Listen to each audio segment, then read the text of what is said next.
Hello everyone, welcome to lesson 1 of the platformer game. My name's Jake and I'll be guiding you through PixelPAD, which is a website that lets us code games in Python. Now when you first log into PixelPAD, you're going to be brought to the tutorials section. For the sake of this tutorial though, I'm going to be bringing you straight to the My Apps section. So go ahead and click on that on the left side. And you should see a very blank screen like this. And we want to click this nice blue button that says Create a New App. Now it's going to ask you a lot of information about your app. We can skip the thumbnail for now. We can also skip the description, but we do need to give it a name. For the sake of this tutorial, I'm going to name mine just Platformer, just like that. And you want to make sure you are using the PixelPAD 2D app engine. So if you hit Create Now, it'll bring you to this fancy looking screen. Now let me explain what all the sections here are. So on the left side we have our assets. This is going to be all the pieces of information that we need to create our game. Starting with classes. Now classes are all the different kinds of objects that we want to have in our game. That might be the player, or the enemies, or the ground, or the trees, or the background. Every single object you see in a game is considered one of the classes. Now rooms are like levels, which is very important in a platformer. Once you finish level 1, you go on to level 2 and then level 3. Each room can be set up in its own unique way. Now sprites are a fancy word for all the pictures in your game, all your fancy effects. That might be just how your player looks or how the background looks, or it could include animations. Sounds is self-explanatory. It's just all the sounds and music you want in your game. Functions is a fancy set of code, which I won't be getting into in this tutorial. In the middle section here, we have the code section. Now this is split up into two sections itself. We have the start and the loop, which I'll circle back to in just a second. On the right side, we have our canvas. This is where we're going to be displaying the game. If I hit play right now, you see that's a big black screen. That's because our game is completely empty. There's nothing there. Now just below that, we have the console. The console is where we'll see helpful messages about where we've done something wrong. That could be any kind of typo or bug or error. It'll tell us, hopefully, exactly what's going wrong and where. Now let's look at the code again. I said it's split up into the start and loop, and you notice if I type here, it doesn't show up in the loop. They're actually completely separate. Now the difference between them is that the start only runs once. The loop keeps going and going and going, like a proper loop. Now if I hit play right now, I'm going to get a message in the console, because this isn't actually a line of code, I just wrote a word.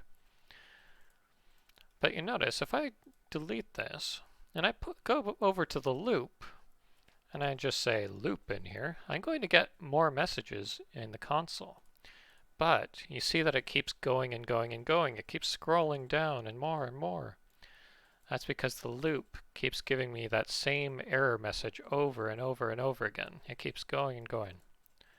About 60 times per second. Now our game is pretty empty right now. The first thing we want to do is add our player. So let's go over to the classes here and click the plus button. This is how we add a new class to the game. We're going to name this one player. So just type in player with a capital P. It doesn't have to be a capital P, but it's good practice to do so. Click OK, and you notice, there it is, it gets added. And you notice the difference when I clicked it. Each class can have its own code as well, its own start and loop. This is very important when you want objects to act differently from each other. Now go back to the game, make sure you're in the start section, and we're going to add the player to our game. Now we do that with one line of code. So the first thing we want to do is give our new object a name.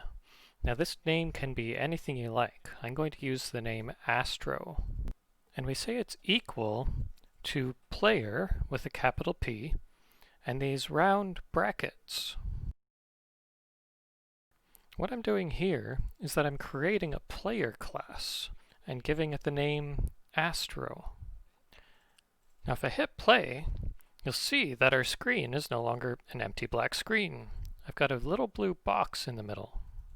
Now like I said, you can name this object anything you like. You can call it Bob, and if it still works.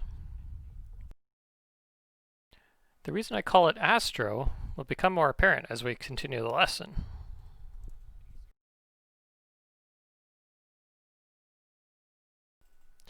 Now, if you look very closely at this blue box, you see inside it says empty image.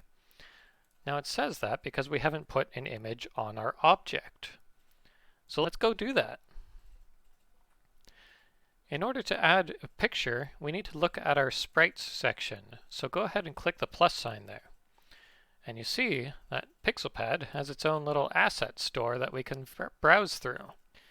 Now you can take your time looking through all the pictures, but for the sake of this tutorial, I'm going to just pick Astro Jump 2 as my player and click Select Asset.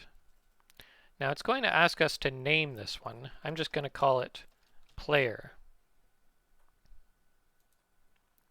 And you see that it shows up on the left side here in our Sprites section, player.png. Now if I want to add a sprite to my player object, I have to go to the next line. So click at the end of line 1 and press enter, and you see that now we have line 2. So the next line of code is going to be all about adding a sprite to our Astro object. So first we type Astro dot sprite. Whenever we want to access some information about a certain object, we say dot and then whatever we're trying to find. So we say Astro dot sprite equals sprite with those round brackets again, and inside those round brackets we're going to add an apostrophe.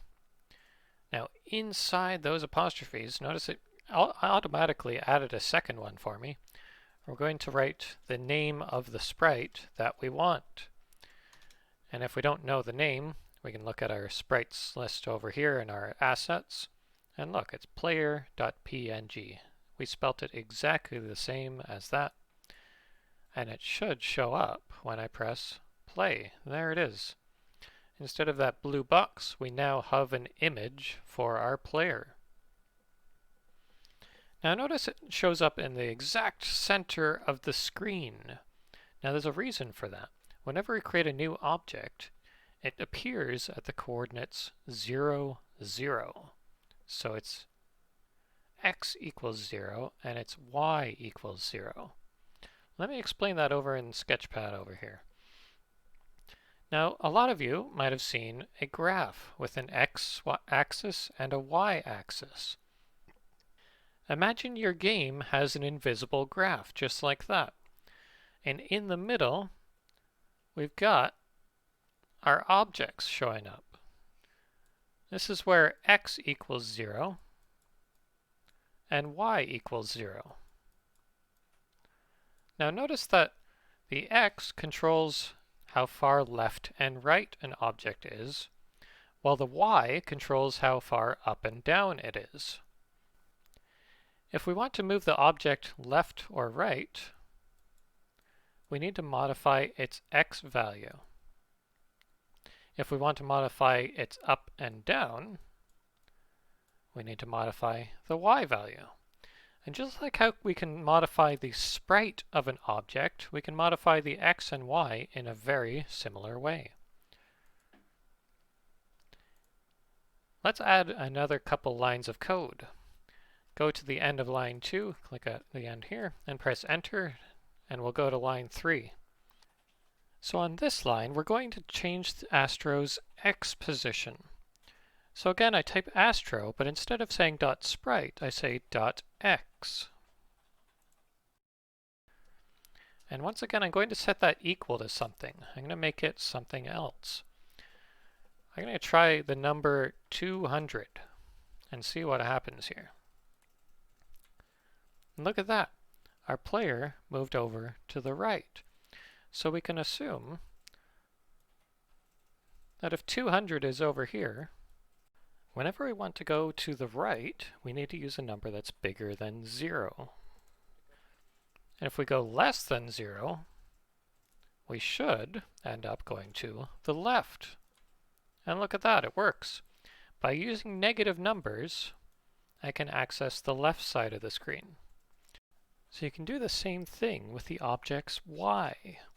On the next line, we can say astro.y equals 200. Well, let's say 300. See how far it can go. Look at that, he's almost to the top of the screen.